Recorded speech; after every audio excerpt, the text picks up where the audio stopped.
বিসমিল্লাহির রহমানির রহিম।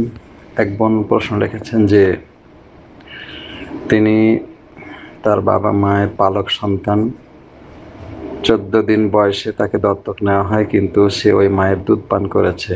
এখন সে বিবাহিত, তাকে বুঝতে দেওয়া হয়নি যে সে তাদের আসল সন্তান নয়। তার সার্টিফিকেট, জন্ম নিবন্ধন সব দুধ বাবার নামেই হয়েছে।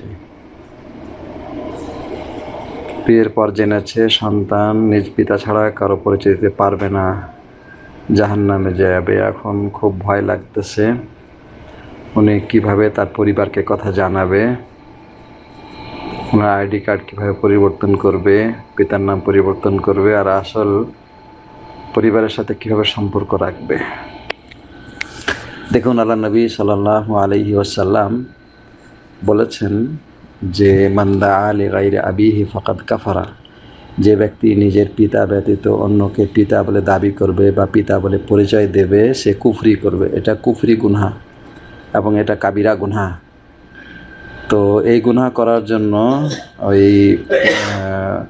তার জন্মদাতা পিতামাতা যেমন দায়ী, যারা দত্তক হিসেবে নিয়ে গেছে তারাও দায়ী।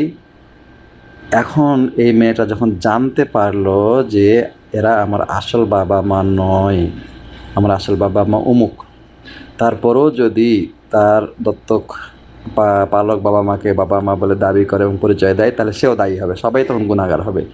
কিন্তু এখন যেহেতু উনি জেনেছেন এবং এটার গুনার পরিণামটা এবং তার কঠিনতাটা যখন জানতে পেরেছেন, তখন ওনার উপরে আবশ্যক হলো যে নিজের বাবা মার পরিচয় সমাজে পেশ করা এবং সমাজে তার আসল বাবা মা কে সেটা মানুষকে জানিয়ে দেওয়া। এক্ষেত্রে কে কষ্ট পেল, সমাজ কী বলবে, এগুলির কোনো পরোয়া না করা। কারণ আল্লাহ সুবহানাহু ওয়া তাআলা আর বিধান এটাই হচ্ছে সবার আগে। আল্লাহ কোরআনে সূরা আহজাবের মধ্যে বলেছেন, উদউহুম লিআবাইহিম হুয়া আকসাতু ইনদাল্লাহ। আল্লাহর কাছে ইনসাফপূর্ণ কথা হলো যে সন্তান যেই বাবা মার গর্ভে বা ওরসে জন্মলাভ করেছে, তাদের নামে তাদেরকে পরিচয় করো। এটা আল্লাহর নির্দেশ এবং আল্লাহ নবী সাল্লাল্লাহু আলাইহি ওয়াসাল্লাম তো এটা বলেই দিয়েছেন যে এর বিপরীত করলে সেটা কুফরি হবে। সুতরাং আল্লাহর নির্দেশকে সবার উপরে রেখে, রাসূলের নির্দেশকে সবার উপরে রেখে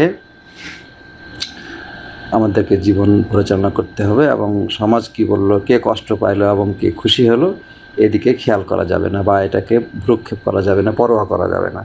ঠিক আছে? এখন কথা হলো এই যে আইডি কার্ড ইত্যাদি যেগুলো হয়ে গেছে, ওগুলা মূল বিষয় না। ওগুলা পরিবর্তন করাটা অনেক সময় সম্ভব হয় না, হ্যাঁ, এবং করতে গেলেও বিরাট ঝামেলার ব্যাপার-স্যাপার হয়ে যায়। তো জাস্ট যেটা আছে সেটা সেভাবে থাকুক, কিন্তু পরিচয়ের বিষয়টা, সমাজে পরিচয়ের বিষয়টা, এটা যেটা সঠিক এবং আসল, সেটা তুলে ধরতে হবে এবং বিভিন্ন ক্ষেত্রে বলতে হবে। তাইলে আল্লাহ আশা করা যায় ক্ষমা করবেন। আল্লাহর কাছে তওবা করতে হবে। এক্ষেত্রে তার আসল বাবা মা তওবা করবে, যারা দত্তক নিয়েছে তারাও তওবা করবে এবং এই সন্তান যে সেও তওবা করবে আল্লাহর কাছে। ঠিক আছে?